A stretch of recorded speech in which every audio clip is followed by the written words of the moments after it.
This is the Greg Bedard Patriots Podcast with Nick Cattles.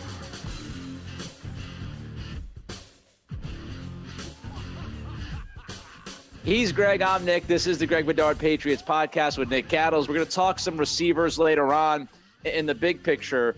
But first, we want to start to talk about the 30 visits, right? Of course, this is the time where every team gets their draft visits. You get 30 guys to come in, or at least 30 visits before the draft. If you're an NFL franchise, the Patriots have started to bring in some of these cats, and Greg and I wanted to talk about them. So let's get into this, Greg, a little bit. The top 30 visits. This info is from Pat's Pulpit, so thanks to Pat's Pulpit for this. And we really want to look at what these visits might mean in the big picture for the Patriots. Let's start off with defensive lineman Rayshad Nichols, Stephen F. Austin. He's 6'3", 304 pounds, Greg. According to Aaron Wilson, he is likely to go undrafted. Your quick thoughts on him? Well, first of all, before we get into that, let's just talk about these visits, these contacts, like everything that goes on, like in the offseason, because there's no, first of all, it's all part of the draft industrial complex, but also, the we need web traffic complex. So, basically you will see whether it's, on assorted sites, not at bostonsportsjournal.com, because we only give you like real information, not hypotheticals and things like that, is people will say, oh, well, the Patriots showed interest in this player, and the Patriots talked to this player. They had him in for a top 30 visit. That means that they're interested in this player. It doesn't really mean any of those things, Nick. It means they're gathering more information. That's what it means, okay? Right. And whether that's injuries, which you'll see with a guy like John Metchie on the list, the wide receiver from Alabama. A lot of it has to do with underclassmen who maybe they haven't had a whole lot of contact at the various all-star games that are only open to, or at least most of them are only open to players in their after their senior season, or they played 4 years, what have you. My thing is, don't read too much into the Patriots doing any of these things, because we've seen it in the past. They run the gamut of, like Nate Solder, for example. They drafted him in the first round, in the middle of the first round. They had zero contact with him till like the day before the draft, when they sent out Dante Scarnecchia on a secret mission to go work him out, and then they drafted him in the first round. They had no contact with that guy. Other guys that you'll see them draft some of these guys that they've had contact with. But really it's about, getting these guys into the facility when it comes to top 30 visits, getting them on the board, exploring them a little bit more. Some of those answers might not be good. Some of those answers, they might say, whether it's medical or the interview or on the board or what have you, they might not like what they see out of these prospects. So just because they had them in doesn't mean they like them. It means they're trying to gather more information. Right. So it's similar to the interviews at the combine and stuff that gets reported out in Indy, with the idea of, they talked to this guy and they had their 15 minutes or whatever with this wide receiver. And what does that mean? It's more due diligence than anything. I do think that if you go the extra step here and bring some of these guys in, you're at least, interested. You've had your interest piqued a little bit and you want more answers, but it doesn't mean, they brought this guy in, so this guy's going to get drafted by them, or they really love this guy because they brought him in for a visit. Yeah. Now, do I think they like some of these guys? Yeah, I do. And we'll sort of, let's just highlight some of the more interesting guys, like Nichols from Stephen F. Austin. Who knows with him? I mean, the Patriots could take a flyer on him late, but I think, the cornerbacks are interesting. The offensive linemen are interesting. I mean, they had Marcus Jones from Houston. Smaller guys, they've liked Houston guys in the past. Houston's become very competitive in recent years, and he's only 5'8", 174 pounds. But he sort of fits like, the Miles Bryant type, Jonathan Jones, that type of smaller cornerback who they like and they're going to need. We talked the other day about, their depth chart and where they are. Jonathan Jones is in his contract year, to let alone all the other cornerback problems that they have in terms of depth and who's going to play where. Jack Jones at Arizona State, he's playing for Herm Edwards. We've seen them with N'Keal Harry go for Arizona State guys in the past. They like Arizona State guys. I think he's a good player. They have him down as the guys over at Pat's Pulpit who do a good job tracking this stuff. If you're interested in all the minutia, go check out those guys over there. 6 interceptions, 19 pass breakups. Booth from Clemson, I think, is really interesting. Oh, yeah. I think Booth is the guy that I think, Greg, on this list, along with maybe Trent McDuffie. Yeah, we'll get into Booth first. I think Booth is obviously the sexy name. He's one of the guys that's going to get drafted in the first round. I think if you are a casual, somewhat interested kind of draft Nick, about Andrew Booth. Like, I can't tell you much about Jack Jones, but I've seen Andrew Booth play, and I can tell okay, that's a cornerback that would interest me, and that's a guy that I think a lot of Patriots fans would look at and say, well, if they got him at 21, we wouldn't be too mad about that. Yeah, and just to give people a heads up, our draft analyst, Kevin Field, has been going through his position by position stuff. So he has Marcus Jones as a Patriots type of guy in round 3. He says he's an elite returner that will need to play nickel because of his size, but he's a true football player, a fluid athlete with the necessary scrappiness, speed, and quickness to cover slot receivers. Some teams won't value him high at corner because of his size, but the Patriots will. He even was a productive wide receiver for the Cougars. So more versatility. And when you talk about Booth, he's a guy who, is on Kevin's list. For a first-time, full-time starter, good ball skills, 6 foot, 194, good length, great balance coming in and out of breaks. He's not afraid to support the run, but needs more discipline. He comes. The thing with Booth, and you'll see this with a lot of cornerbacks, and it wouldn't surprise me that the Patriots are sort of talking to some of the cornerbacks and maybe them working them out a little bit in terms of this. College teams play a lot of zone, and who knows? Right. The Patriots could be going to all zone. How are they going to transition to playing man? That's really the essential key on all these guys. Booth is a guy. Clemson plays a ton of zone, and you're constantly in the back pedal, eyes in front of you, see the ball, go tackle the ball, that kind of thing. So Booth is a guy like that they need to figure things out. I want to ask you about that, Greg. Yep. Before we get to McDuffie, because I want to kind of pin down on that a minute here. So when you look at Booth and you say, because I've seen people talk about Booth and, of course, Elam, right, is another corner that's likely going to go in the first round, Kyer Elam. And some say, well, if you look at what Elam has done, he's more of a man. He can play press. That's more of what he's done at the collegiate level where, like you just said, Booth is more zone. So let's just give you a hypothetical here, Greg.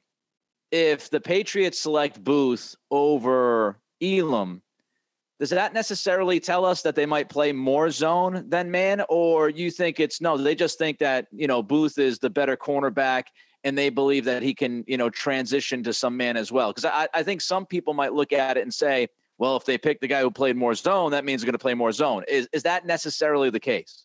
Yeah, I wouldn't say that. I mean, it could be. I mean, I'm not going to rule it out. I mean, I do think that I would say it's fair to say the Patriots at this stage where they are, and it's not like they're going to transform the cornerback room in 1 or 2 off seasons. If they want to get back to playing more man, it's going to have to be sort of like a gradual thing. And at least for the next couple of years, with Malcolm Butler, Jalen Mills, whoever else, and we know that the cornerback depth is not good in that room. They're probably going to have to play more zone. I mean, I don't know how they cover the Bills without playing more zone, and it didn't exactly work great last year. They need more pass rush. I'm sure they're going to try to amp that up, but it it doesn't indicate to me one way or the other, but I do think, Nick, that they're looking for more. They would be open to more balanced cornerbacks. Definitely can play zone, has man potential than in the past. Where in the past, I think they're looking for, man guys, and I think you'll see a lot of guys like whether it's a guy like Daxton Hill from Michigan, who a lot of mocks have going to the Patriots. We've written him up a few times. This guy, to me, looks like a carbon copy of Devin McCourty coming out of Rutgers. And what did we know about Devin McCourty? Devin McCourty played a lot of zone at Rutgers. He'll tell you he played a lot of man. But they played a lot of zone. And his rookie year, he was great. Why? Because the Patriots played a lot of zone. Then all of a sudden, the next year when they went to play man-to-man, he really struggled to the point where they moved him to safety, and he's been a really good safety. But Daxton Hill is that kind of guy as well, where you're looking. I do think it's safe to say that they're more open to zone guys at cornerback than they have been in the past. Next corner on the list, Trent McDuffie. He is seen as a guy who, could be a day one starter in the NFL, legit upside as a number one cornerback. He's from Washington, of course. The Patriots have some history with that program. Any thoughts on McDuffie, Greg? Yeah, he's an interesting guy in terms of NFL, sort of projections and where he might go in the first round. A lot of people, I think, have him borderline top half of the first round. 5'11", 193, 3-year starter, first team all Pac-12. Competes like hell. One of the best tackling corners in the league. We, in this draft, we know that the Patriots definitely put a priority on tackling at cornerback because a lot of times their run defense is predicated on stuffing the middle and bouncing the guys outside. So Their cornerbacks have to tackle. He's a little the knock on him, and if he drops in the draft and to around the Patriots range or even later, it's going to be because he's not the biggest guy, has kind of shorter arms, and only 2 interceptions in 28 games. So, you're looking for a little bit more of a, if you're replacing J.C. Jackson and Mr. INT, you don't exactly want to go with Mr. No INT on the college level. Mr. INT hyphen less. All right, so let's get to the offensive line, and then I want to talk about one more guy that sticks out to me just because I think he's a fascinating story. But let's look at the O-line. Let's start with tackle Trevor Penning from Northern Iowa. This is a guy who, if you look at projections 6 months ago, I don't know where he's at, but right now he's shooting up draft boards. Again, from Northern Iowa, he is seen as a future first-round pick here in the next few weeks. Your thoughts on maybe looking at Penning with the offensive tackle and offensive line situation we discussed last week, Greg? Yeah, I think, Penning could be the type of guy that the Patriots look to at 21, if not maybe even trade up a little, because we talked about it, to me, the Patriots have some glaring needs still on the needs list. And I would say offensive tackle, they have Trent Brown back, but he's on a deal where they're not sure what they're going to get out of him. So we don't know what his future here is, if anything. Isaiah Wynn's in his 5th-year rookie deal, so who knows? Does anybody think the Patriots are going to fork over a contract extension to Isaiah Wynn right now? I think the answer would be no. No. So that means he's likely going to unrestricted free agency after this year. And so they don't have another tackle. So if you were looking for a guy, a position where the Patriots could use a guy for now and the future, it'd be a guy like Trevor Penning, a potential franchise left tackle. We know they like bigger guys at tackle, whether it's Nate Solder, Sebastian Vollmer, Trent Brown. They've sort of, Isaiah Wynn goes against type, as far as that goes. But I do think they like bigger guys. At least with Penning, I think at least Penning is a Pro Bowl caliber right tackle for his career. I think at the least. And I do think he has left tackle upside. He would be a guy that I would consider at 21 if he's there. And so, I think he's a guy that the Patriots are taking a very strong look at going into this draft. Would not have a problem at all if you draft somebody like Penning in that first round. If you want to, protect and make sure that your franchise quarterback and Mac Jones is taken care of, I think you have to look at that tackle position. And people will tell you in this draft, top heavy at tackle when you want guys who can slide right in. It's not really deep. If you want a legitimate offensive tackle that you feel you can slide in and he can be the dude, you've got to get him in the first round. And like you said, Greg, you might have to move up a few slots to find that guy. Many people believe that the Saints pulled that trade with the Eagles because they wanted to move up to draft the tackle. So I think you might have to move up if you want him. Some people might be screaming at us, Greg, right now, listening to the pod saying, yo, what about the interior offensive line, guys? Shaq Mason trade, blah, blah, blah, blah, blah. Well, if there is a guy, Kenyon Green, Texas A&M, let's go down to the SEC. He's 6'4", 323. What do you think about him? Good player. I mean, I think that he's an interesting type of guy for them. I think that, look, if you're looking, if you're Bill Belichick and you're like, all right, well, I don't love the options that we have on our team as far as offensive line.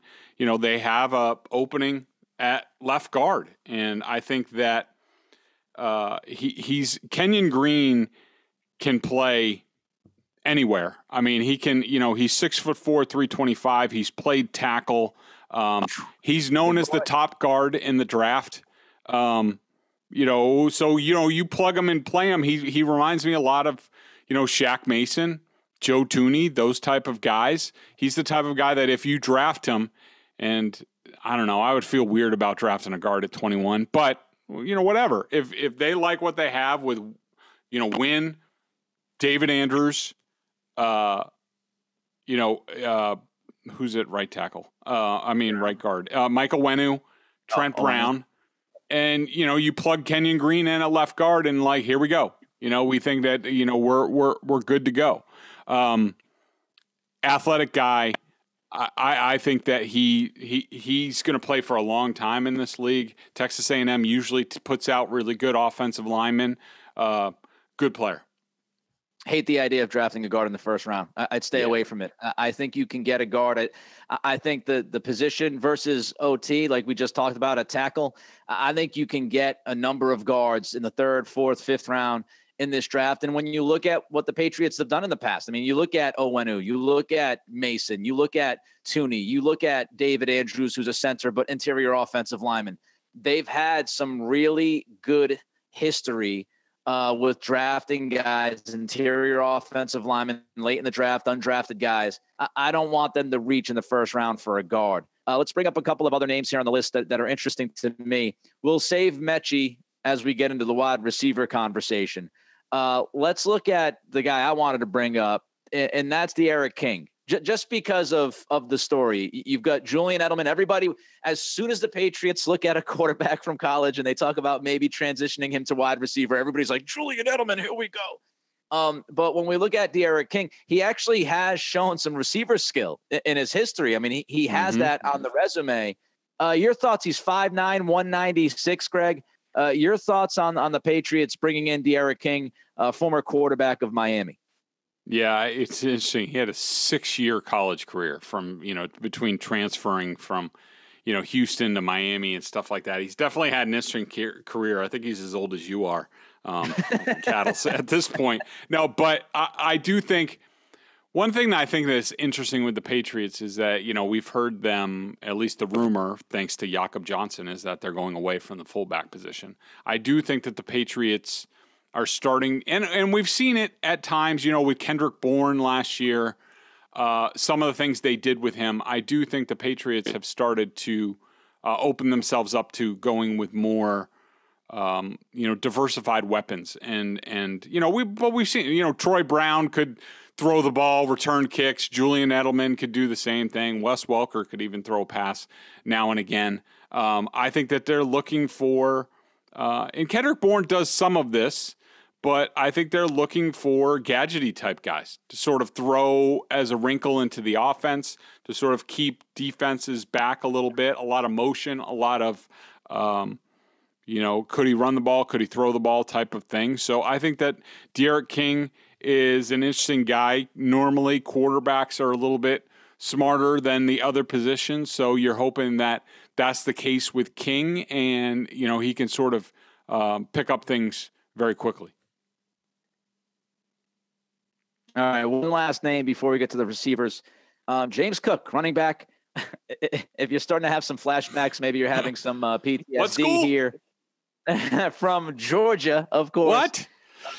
James Cook is a guy that's on this list from the Georgia Bulldogs. Your thoughts on Cook and what kind of back he is, and does he fit? Does it make sense? Yeah, I mean, I think he's an all-around back. I'm a little bit shy of, all-around sort of do-it-all backs from Georgia after I'm a little gun-shy after the Sony Michel thing, because Sony Michel still to this day has not shown that he's the same player that he was at Georgia in the pros in terms of being an all-around weapon and really good out of the backfield. We all thought that Sony Michel was going to do that at the base when he came out, that he was, okay, he'll be able to catch the ball out of the backfield. But that just never happened for whatever reason, but that could just be a Sony Michel thing. Good player. We know Belichick loves Georgia players. Kirby Smart is the head coach there, disciple of Nick Saban. He was on the Dolphins coaching staff that I covered in Miami with Saban, and then he went with Saban to Alabama, and then Georgia eventually. Good football player. Belichick loves those guys. They're talented. They've had a good history with them recently. And, you're looking, we talked about it earlier, in terms of the quote-unquote interest in Leonard Fournette. Well, Damian Harris is going into a contract here. So what are you going to do? Are you going to give a running back an extension? Is he going to like the money the Patriots offer? Probably not. So what do? You got to keep yourself open, your options open. And I think drafting a running back at some point this year is not out of the realm of possibility. Couple of things. I am not going to comment much on a Georgia running back after I had my ass singed by one Sony Michel when I went on 98.5, and I was like, look, I don't love first round running backs, but with Brady and blah, blah, blah, blah, blah, you're in a win now mode. And I think he can be explosive and he can do this and he can do that. And he just never was that guy for the Patriots. So I'm going to try to stay away. I will say, though, big picture at running back, recycle. I'm never a big fan, unless you get it on a super cheap contract. Not a big fan of paying big money or investing top picks in running backs. You saw last year with Ramondre Stevenson. A lot of people said, who is this dude and why are they drafting him when they have Damian Harris?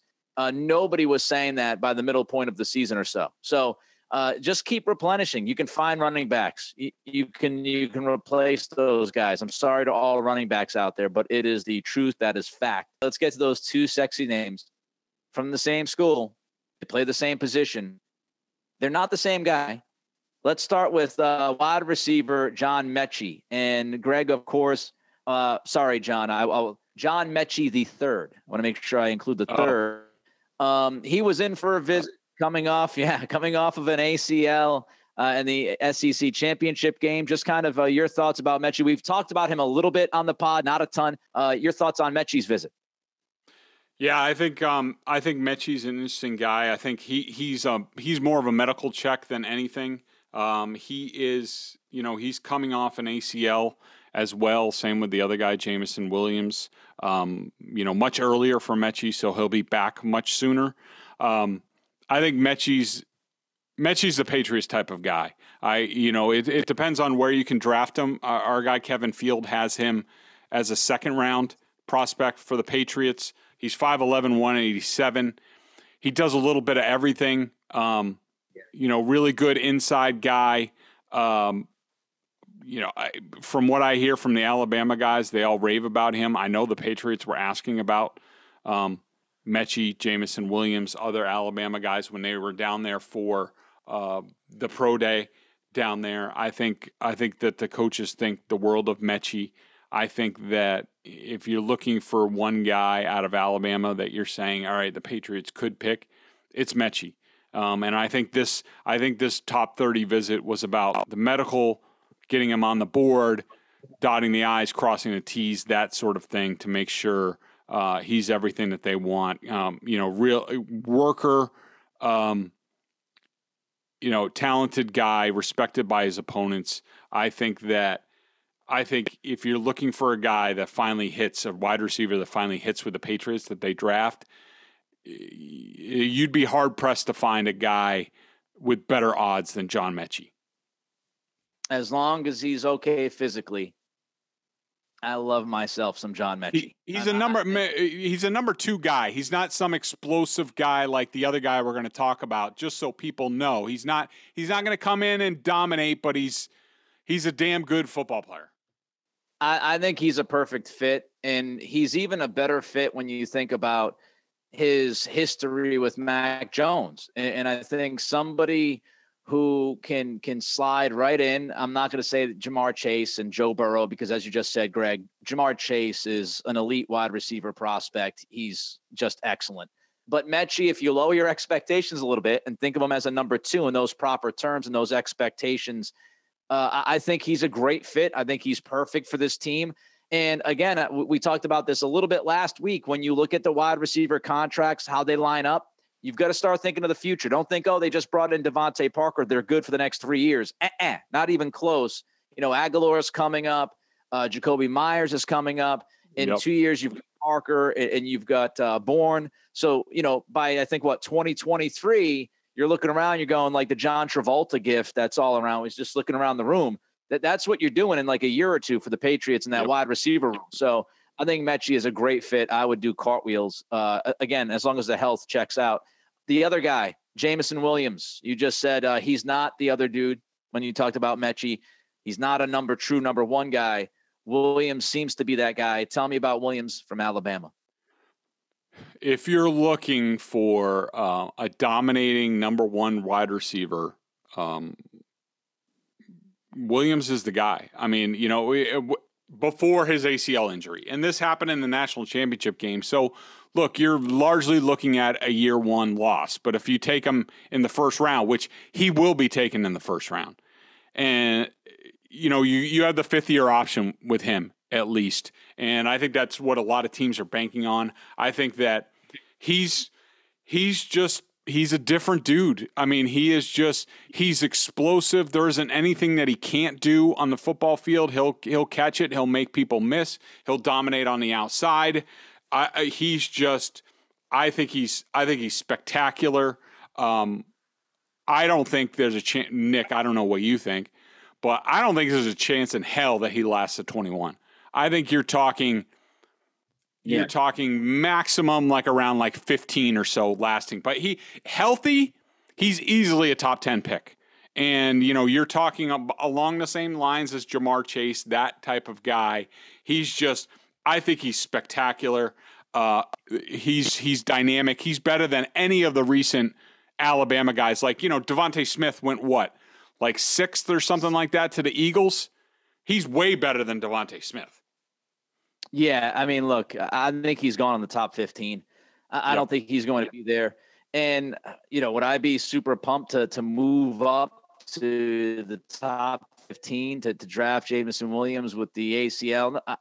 I'd be much more comfortable, frankly, with the Patriots trading down in the first round and getting, one of those cornerbacks we talked about, staying at 21 and getting one of those cornerbacks, or, maybe even moving up a couple spots to try to get Penning.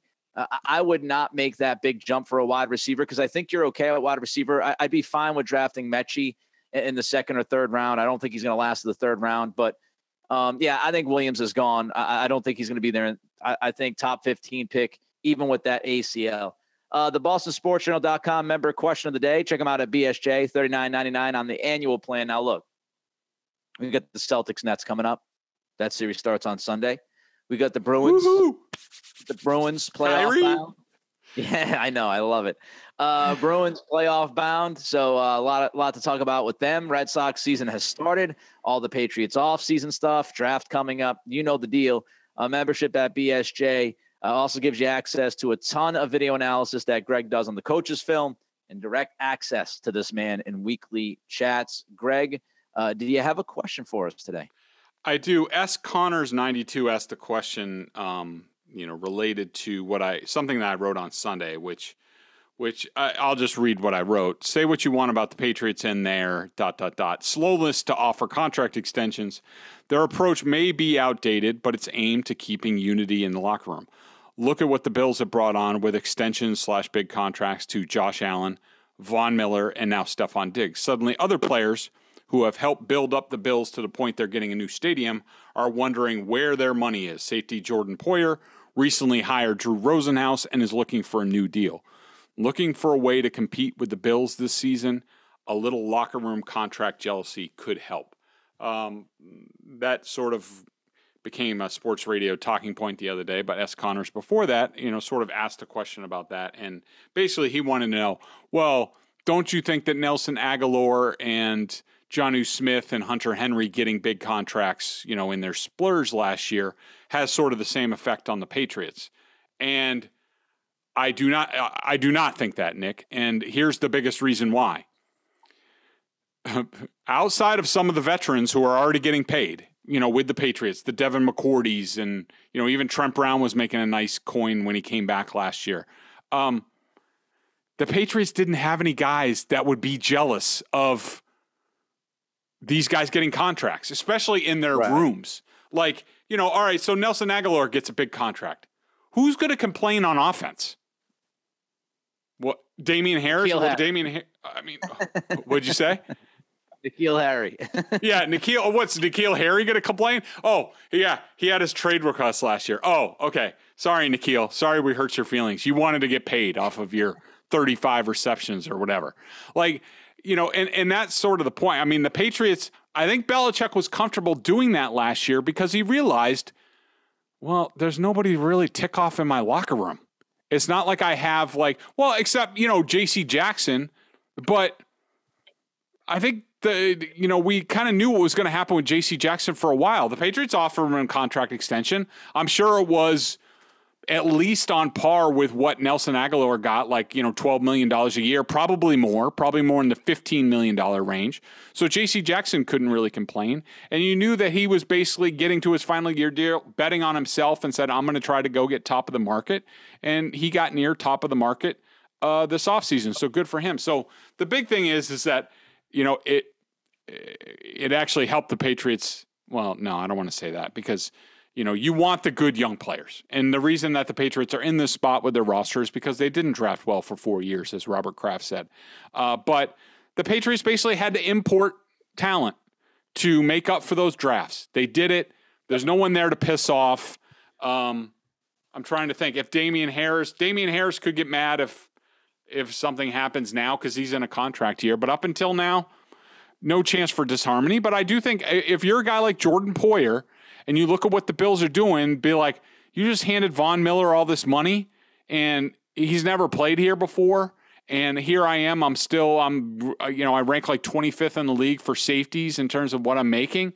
Why aren't I getting mine? Stephon Diggs is another guy who's a Johnny-come-lately to the Bills. Jordan Poyer's like, I've been here longer than, where's mine? Our defense is pretty good. So that kind of stuff, you might think it's nonsense, but it's very real in NFL locker rooms that this stuff starts to go on and people start to be like, how come I haven't gotten mine? I need to get mine. And there's a little dissension in the ranks. That does happen.